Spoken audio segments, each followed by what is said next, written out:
Bonjour mes petits malins et bienvenue sur Passion chocolatée, la suite. Si vous vous rappelez, la dernière fois, nous avons dû se laisser vraiment comme assez vite. Il me semble.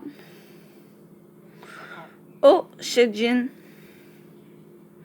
Alors que j'atteins le téléphone sur mon bureau, Léon plonge entre le bureau et moi pour jeter ses bras. Bon, ça, on l'avait lu autour de moi. Et pourquoi il me sort de plus en plus fort. J'ai peur que mon téléphone arrête de sonner avant que je ne puisse répondre. Léon, mon téléphone, je plaisante, nanana. Il me tend timidement mon téléphone qu'il avait pris en otage. J'ai rien son dos.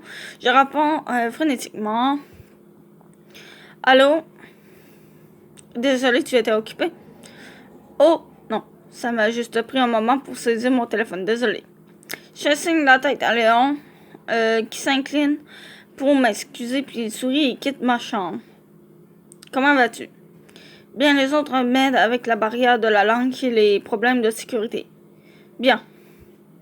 Le fait de l'entendre me répondre en temps réel me donne l'impression qu'il n'y ait pas de différence de temps et qu'il est ici dans la pièce avec moi. Mon cœur souffre de tout cet amour. Je sors mon téléphone à deux mains. Jean, tout va bien parce que nous fait confiance à Léon et moi. Merci d'avoir suggéré le partage de la chambre. C'est vraiment facile pour moi de faire mon travail de cette façon. Content de l'entendre. Même ses réponses courtes me rendent heureuse. Je bavarde sans m'en rendre compte. Jean écoute calmement. Bon, voilà, c'est ça. Ah, c'est vrai, tu m'as appelé, alors il devait y avoir quelque chose que tu voulais me dire, n'est-ce pas? Bon, on était à peu près rendu là, il me semble. As-tu fini de me dire tout ce que tu voulais? Je peux entendre le rire dans sa voix, mes joues sont brûlantes. Oui, désolé, j'ai divagué. Je suis tellement heureuse que je me suis laissée emporter. Ne t'en fais pas pour ça. Rappelle-toi, nous avons promis de ne pas nous retenir. Alain m'a demandé d'aider à tester de nouveaux chocolats et je veux surveiller Mitsuki, donc j'arriverai. En France, le 26, je serai là pour une semaine. Il me semble que nous avions arrêté là, en ce moment-là. Mais bon, comme qu'on dit, une petite... comment qu'on dit ça? Un petit récap. Voilà, un petit récap, une petite récapitulation de qu'est-ce qu'on a vu la dernière fois. Ben, ça fait pas de mal, non? Hein? Tu viens à Paris? Ouais, et la première chose que je ferais est de te voir. Ce n'est pas un rêve, n'est-ce pas? Josh, la tête sourit et dit oui. C'est tout ce que je peux faire en ce moment. Voilà, nous apprenons que notre Jean vient une semaine. Donc, le 26 juin, même si je remplace les rangées de chocolat dans la vitrine, si je perds ma concentration, je pense à Jean. Je serai en mesure de le voir dans quelques heures. Allez, concentre-toi. Il est temps de travailler. Je fais correspondre les chocolats avec leur nom. Tokida émerge de la cuisine. Bonjour, tu es de plus en plus rapide pour remplacer les chocolats. Vraiment? Contente de l'entendre. Tu peux prendre le reste de ta journée. Pourquoi n'irais-tu pas rejoindre Jean à l'aéroport? Donc, c'est ça qu'il demande. J'adorerais le voir plus tôt, mais je ne peux pas. Le travail vient en premier. Si Jean découvrait que j'avais abandonné le travail pour lui, il se fâcherait.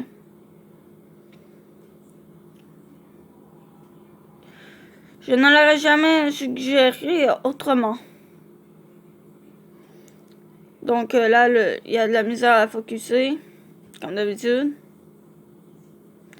J'ai même envie d'y aller, mais je réprime ces sentiments jusqu'à ce que Tokita m'attrape. Hein? Tokita?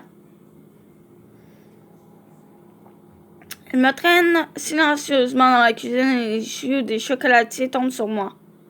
J'apprends le palais expert de Jin. Alors, s'il te plaît, laisse-moi le remercier. Quand j'envoie tous les autres chocolatiers qui me soutiennent, je vacille un moment, puis je m'incline. Profondément dans la gratitude. Ok, juste pour aujourd'hui. Je vais vous laisser faire. Léon, tu m'énerves, alors emmène-la. Dites bonjour à Jin pour moi.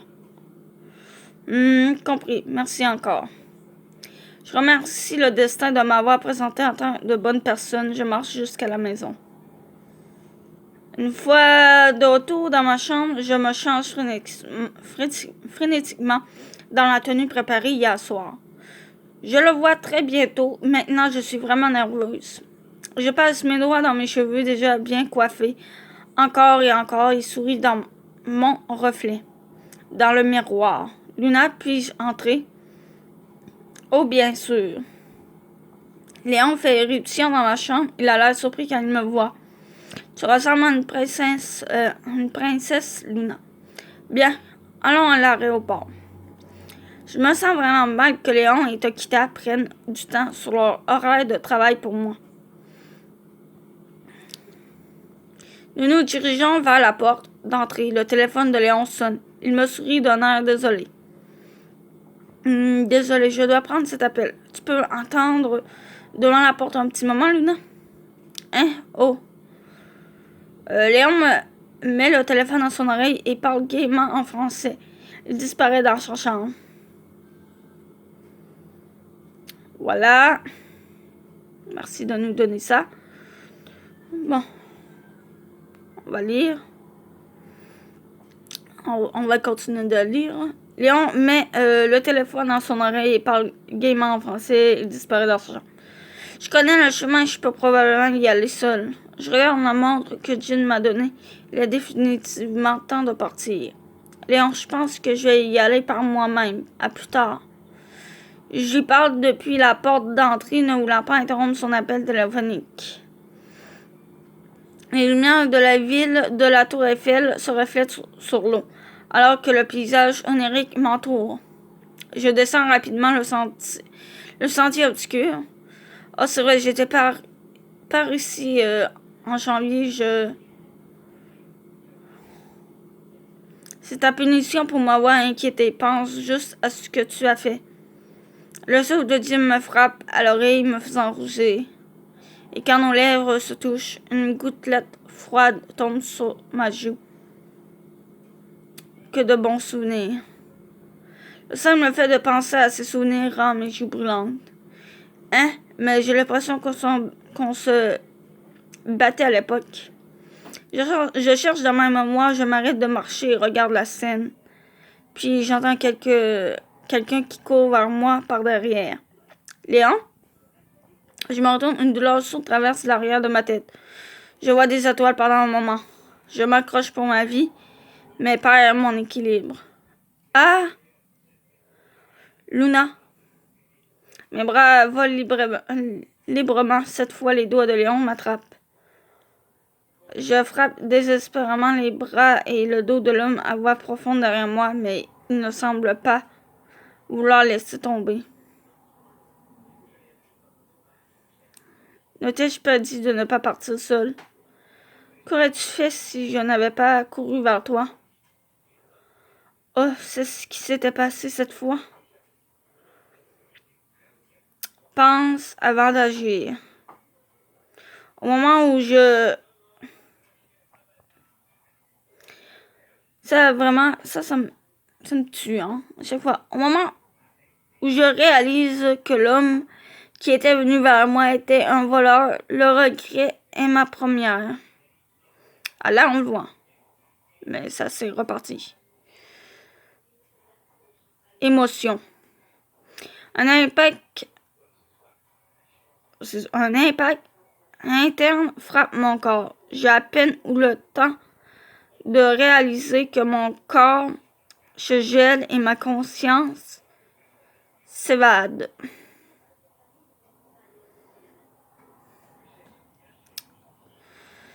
Donc, il y a quelques mois, je me suis fait gronder pour avoir essayé de partir seul à ce même endroit.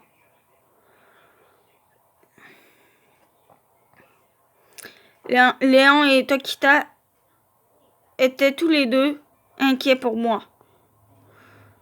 Ma tête martèle là où elle a été frappée. Je tousse. Ah, mais c'est l'histoire bonus. Je sais pas hein, si je peux. Oui. Oui. Ah ben, on le voit mieux comme ça, hein, si je bouge pas. Il y a quelques mois, je me suis fait gronder pour avoir essayé de partir seul à ce même endroit. Léon et Tokita étaient tous les deux inquiets pour moi. Ma tante Martha... Ok, ça on l'a eu. Ça on l'a eu. J'entends le bruit des claboussures d'eau. Je regarde à mes côtés et le sourire de celui que j'aime est tourné doucement vers moi. Ne regarde pas ailleurs. Tu vas tomber, je t'attraperai. Naturellement, mais quand même. Merci, Jin. Je sais que je suis en sécurité quand tu es à mes côtés. Luna? Juste au moment où je commence à retrouver la capacité de respirer correctement, j'entends une voix familière m'appeler. Est-ce qu'il m'a vraiment sauvé? J'ouvre la bouche, mais aucun son ne sort. Je ne peux même pas ouvrir les yeux. Je reprends mes esprits. Je sens une douce fleur. Je suis là pour toi. Je veux que tu comprends. Que tu comptes sur moi, oui. Je sais pas pourquoi j'ai vu comprendre. Bref. Mais je ne suis pas sûre de savoir comment me laisser prendre en charge. J'appellerai ton nom. Et je me tiendrai près de toi. J'écouterai ce que tu as à dire. Et après, je te donnerai du chocolat. C'est à peu près tout ce que je peux faire pour toi. C'est plus que suffisant. Les larmes coulent. Je ne peux pas les arrêter. Oh, il y a encore une chose que je peux faire. Essuyer tes larmes et te dire que je t'aime. Pouvons-nous faire cela petit à petit, puis-je laisser tomber ma garde lentement? Bien sûr, je serai toujours là pour t'attraper. Ok, alors je veux que tu te fies aussi parfois à moi. Je préférerais que tu marches à mes côtés plutôt que devant moi. Ne t'en fais pas. Je marcherai toujours à tes côtés à partir de maintenant, Luna. Merci. Tiens, ça va semble s'éloigner dans ma tête. Le paysage que je m'imaginais se change petit à petit. Même si tu ne veux plus de moi, je ne te quitterai jamais. Tu me voles ma réplique. Il me prend dans ses bras. Je ferme les yeux un peu embarrassée, mais surtout très heureuse. Nous nous sommes embrassés. Nous nous embrassons plutôt à nouveau. Sourire aux lèvres. Tu sembles agité tout à coup. Je ne suis pas agitée. Je deviens toujours naturellement comme ça quand je suis avec toi. C'est de ta faute. Son sourire est absolument charmant. Et pourtant mon cœur se serre pendant que je le regarde. Mais pourquoi? Je ne peux pas résister quand tu me regardes avec ces yeux-là. Je veux les voir encore et encore. Ok. Tiens, tu ne résistes pas aujourd'hui? J'aimerais toujours être comme ça. Mais tu réussis toujours à m'embarrasser d'une manière ou d'une autre. J'aime te voir rougir. Tu m'aimes seulement quand je rougis. Évidemment que non. Je t'aime tout le temps, Luna. Il me fait un sourire aimant. Il m'enlace à nouveau. Ses lèvres touchent encore les miennes. Mais le baiser ne dure qu'un instant. Il aurait dû continuer, mais il disparaît. Pourquoi? Pourquoi tout s'éloigne?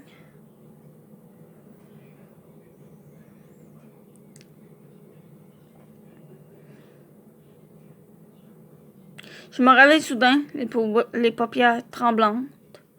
Mais qu'est-ce que... J'ai l'impression de rêver depuis très longtemps. Tout ce que je peux ressentir, c'est de la tristesse, mais je ne me souviens de rien. Ma poitrine me fait mal. J'ai l'impression que quelque chose de douloureux est arrivé récemment. Bon. Ok, c'est-à-dire rien comprendre pour le moment. On va tout savoir ça par après.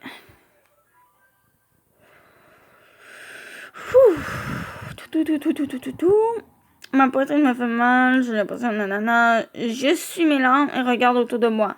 Je découvre que je suis dans un lit d'hôpital. Je suis à l'hôpital. Je m'assois sans réfléchir, mis à part une boule dans le dos de ma tête. Je ne semble pas être blessée. J'essaie de me souvenir de ce qui s'est passé. La porte de ma chambre s'ouvre doucement. Ah? Luna est réveillée. Hein? Qu'est-ce qu'il y a? Jean, clairement paniquée, pénètre dans ma chambre d'hôpital. Oh? Hein? L'ombre d'un homme très confus plane sur moi, obscurcissant ma vision. Je me rétrécis, me sentant intimidée. Jean, son expression tordue d'inquiétude, laisse tomber ses affaires sur le sol et s'assit sur le lit à côté de moi. Hein? Quel soulagement! Contrastant son entrée brutale dans la pièce, ses doigts tremblent légèrement lorsqu'il touche doucement ma joue et mon dos. Il me serre légèrement et porte ses lèvres aux miennes.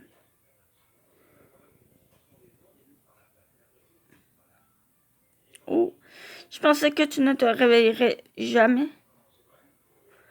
Quand j'entends sa voix entourée, je ressens une profonde signification. En plus, c'est celle off. Vous allez voir quand je vais tout vous raconter ça quand vous allez voir. Bref, j'étais si inquiet. Quel soulagement. Vraiment, tu te sens bien. Oh, mais j'ai mal. Oh, désolé. Recule un peu et me regarde dans les yeux avec inquiétude. Je regarde le visage encore et encore d'avant en arrière. Mon cœur bat. Il y a deux beaux hommes qui m'entourent, mais quelque chose ne va pas. Luna? Quand ils remarquent à quel point je me sens mal à l'aise, leur visage s'obscurcisse. Mon regard se trouble. J'ai l'impression d'avoir fait quelque chose d'horrible. Je sors la couverture, regarde Jean et sépare lentement mes lèvres sèches. Excusez-moi, mais qui êtes-vous? C'est ce que je pensais en plus. Non. Oui, en fait, je m'en doutais en plus. Qu'elle avait complètement oublié. Qu'elle a complètement perdu la mémoire. Bref. Après le dîner, je fais un appel international tout en tenant le billet d'avion d'Ibuki dans ma main. Le bruit de l'appel retentit dans mon oreille encore et encore. Le temps semble passer lentement. Je pensais qu'elle avait un jour de congé, peut-être qu'elle est occupée. Ah, allô? Juste quand je suis sur le point de raccrocher, une voix nerveuse répond. Tu étais occupée? Oh non, ça m'a juste pris un moment pour saisir à mon téléphone. Désolée. Elle me répond nerveusement, mais me raconte avec enthousiasme ce qui se passe dans sa vie. Je peux facilement imaginer l'expression de son visage. Juste entendre sa voix, imaginer à quoi elle ressemble, donne l'impression qu'elle est dans la pièce avec moi. On dirait qu'elle s'en sort. June, merci de nous faire confiance à Léon et moi. C'est pourquoi tout va si bien. Juste être colocataire rend tout tellement plus facile et je me sens en sécurité. Content de l'entendre. La vérité est que je déteste l'idée que tu les aies comme colocataire. Dans ma tentative de cacher mes vrais sentiments, une réponse douce est sortie. Oui, là, comme vous pouvez le voir, on voit plutôt... nous sommes tombés dans les... du côté de Jin. Voilà. On voit le point de vue de Jin. Voilà. Luna me dit doucement comment va Mitsuki. J'écoute attentivement. Même quand je ne suis pas là, elle a encore des gens pour s'occuper d'elle. En l'écoutant parler de ses souvenirs avec d'autres personnes, je commence à ressentir de la jalousie. J'ai demandé à Léon de prendre soin d'elle. Tout se passe selon mon plan. Ah, c'est vrai. Si tu m'as appelé, c'est que tu as quelque chose à me dire. Je sais à quel point elle semble maladroite. Oui, j'arriverai en France le 26. Je viendrai te voir directement. C'est génial. Je peux dire qu'elle sourit et acquiesce, même si je ne peux pas le voir. Donc, du coup, on voit pourquoi qu'on a vu on va dire, quand elle était, entre guillemets, dans le coma. Bref, on sait maintenant pourquoi. Savoir craque d'excitation et la jalousie à l'intérieur de moi disparaît rapidement. Autrement dit, si j'aurais pas fait voilà l'histoire bonus, on n'aurait rien compris. Bref. Le 25 juin, je suis en train de dîner mon dernier dîner avant de partir pour la France. Demain est le jour J. Je place le poulet dans l'huile chaude. Je fantasme sur mon voyage de demain. Je dois au moins la faire visiter pendant son jour de congé. Nous pourrions passer en Bretagne. Juste marcher serait excitant.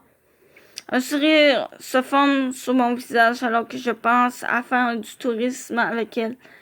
Mais malheureusement, elle dit quelque chose plus.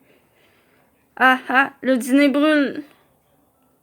Je reviens à moi et remarque que le poulet dans la casserole devient noir. J'éteins frénétiquement le feu. Mince. Allez d'abord l'hôpital et ensuite tu essaies de brûler la maison? Laisse-moi respirer un peu. Désolé. Alors que Jun soupire mélodramatiquement, il se tourne et regarde l'assiette de poulet brûlé à côté de lui. Ça ne te ressemble pas de rater un plat. Nous sommes si bruyants que même Ibuki nous rejoint dans la cuisine. Embarrassé de voir tout le monde voir mon échec, je secoue la main avec dedans. Allez les gars, ce n'est pas un spectacle monstre, sortez, je dois recuisiner. J'entends un bruit d'appareil, Jun prend une photo de poulet brûlé. Jun, pourquoi cette photo? Ce n'est pas évident. Il sourit, j'essaie de l'attraper par le col, mais il recule derrière Ibuki pour se cacher. Allez, mangeons. Ce n'est pas souvent que Jun échoue dans sa cuisine en pensant à une fille. C'est vrai. Les gars, vous trouvez ça drôle, n'est-ce pas? Ibuki se tourne silencieusement vers Jun et ils sourient tous les deux. Ibuki, c'est donc ça? Eh bien, je suppose que ça ne me dérange pas dans ce cas. Nous finissons par manger le poulet brûlé. Mes frères se plaignent, mais nous arrivons à tout manger. Arc. Chose que je ne saurais pas, hein.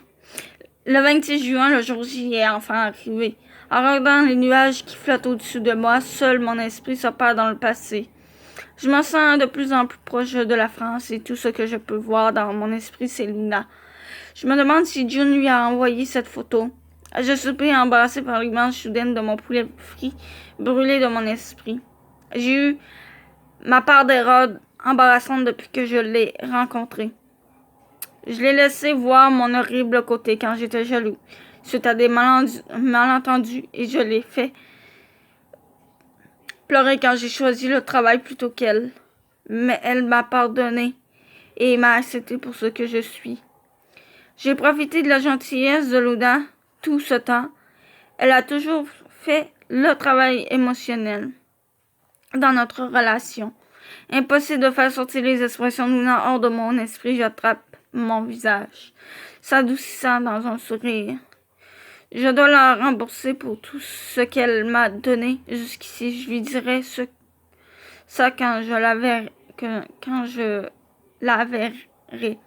J'essaie de calmer mon cœur. Je ferme le volet de la fenêtre pour essayer de dormir.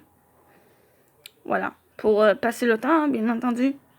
J'entends le bruit des clabousseaux d'eau. Ne regarde pas ailleurs. Tu vas tomber. Je t'attraperai naturellement, mais quand même. Merci, Jean. Je sais que je suis en sécurité quand tu es à mes côtés. Luna me sourit doucement. Whoop. J'ai frôlé le truc. Bref, c'est pas grave. En éclair, son sourire se brise un instant. Puis, je sens mon corps tomber soudainement et une douleur sourde dans le bas du dos. C'est parce que tu es arrivé. Non. Oh, celui qui sourit à côté de moi a été jeté dans le lac et ressemble à une éclaboussure d'eau bleue. Luna? Je tends ma main, mais je ne peux pas le saisir. Et avec une éclaboussure, Luna disparaît dans la mousse pendant un moment.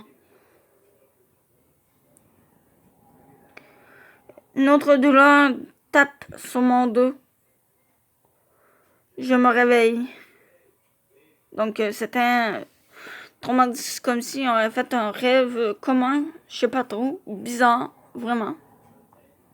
C'est comme... bref. Une voix calme sur l'orateur s'excuse pour la turbulence.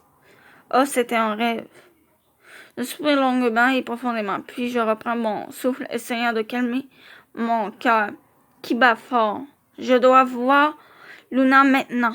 Je bois un peu de café pour calmer mes nerfs et me convaincre que je vais bien. Je ferme les yeux pour me replonger dans mon sommeil. J'ai le sentiment que mes prochains rêves sera doux et confortable. Après plus d'une demi-journée dans les airs, je remets les pieds sur terre bâillant en marchant dans l'aéroport. Elle travaille probablement encore en ce moment. Je suppose que je devrais lui envoyer un texto. Je peux aller à l'hôpital changer de vêtements et je serai prêt à venir la chercher au moment où elle quittera son travail. J'allume mon téléphone, je vois que je viens de recevoir un message de Luna. Il y a presque une heure. Que fait-elle? Elle est censée travailler? Tokita me laisse passer le reste de la journée, alors je viens à l'aéroport pour venir te chercher. Tokita, vraiment? Tout le monde est toujours aussi utile et encourageant pour elle. Mais ce n'est pas seulement parce qu'ils sont gentils. C'est sa vertu qui rend les gens heureux de l'aider. Mais si je lui disais ça, elle le nierait. Probablement. Je suis assis sur une chaise pour lui répondre. Je reçois un appel soudain de Léon. Oh, où es-tu actuellement? Pour une raison quelconque, je sens qu'il est tendu à l'autre bout de la ligne. Je viens d'atterrir. La mauvaise prémonition dans mon cœur s'est confirmée impitoyablement. Si tu connais le chemin, viens à l'hôpital tout de suite. Luna est... Dès que j'entends son nom, tout ce que Léon dit devient trouble. J'ai un flashback du cauchemar que j'ai eu dans l'avion. Des sueurs froides roulent dans mon dos. Exactement. Ça, j'en ai déjà entendu parler, hein, bref. Que les rêves, des fois, peuvent... comment dire... Partager, je sais pas trop. Je sais plus. Bref. Je veux pas dire de conneries, mais bon. Luna dort tranquillement dans sa chambre d'hôpital. Bien entendu. Jean et genre de visite se termine bientôt. Tu as raison. Quelle horrible façon de se retrouver. Elle est tombée dans la rivière, heureusement, et elle n'a pas de blessure externe majeure. Mais la bosse sur le dos de sa tête est si grande que je peux la sentir clairement avec un contact doux. Cela a dû faire mal. Je suis remplie de rage envers la garçon non identifiée. Luna, je serai de retour demain. Dors bien. Je touche doucement ses cheveux fins, une fois de plus, puis je quitte sa chambre. Je respire l'air sombre autour de nous. Léon explique tout ce qui s'est passé. Je ne peux pas croire que ce soit arrivé comme ça. Je suis tellement désolée.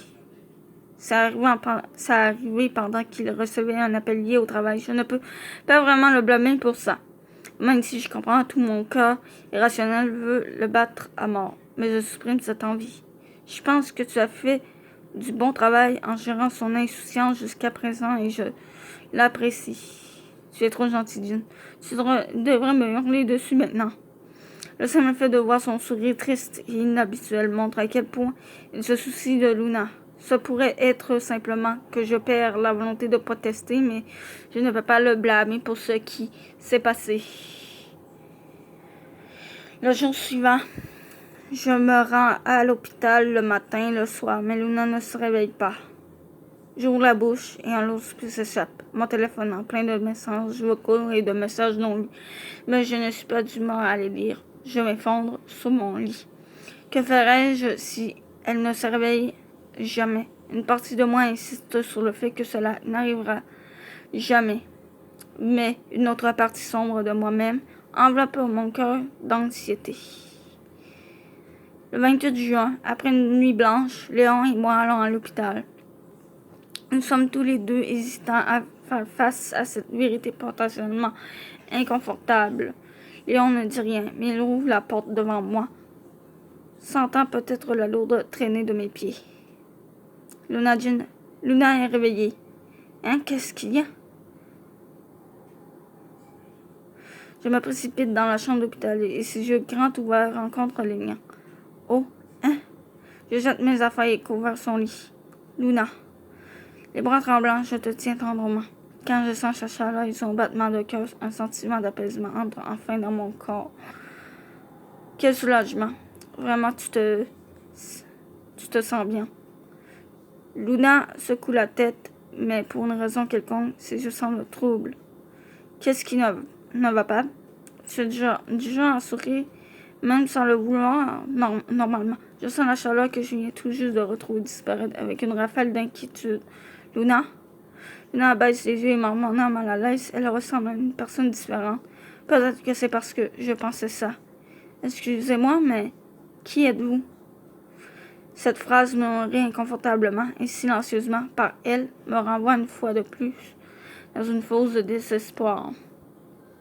Et c'est ainsi qu'on va s'arrêter là pour aujourd'hui. Donc je vous dis à plus et on se retrouvera dans la vidéo de demain.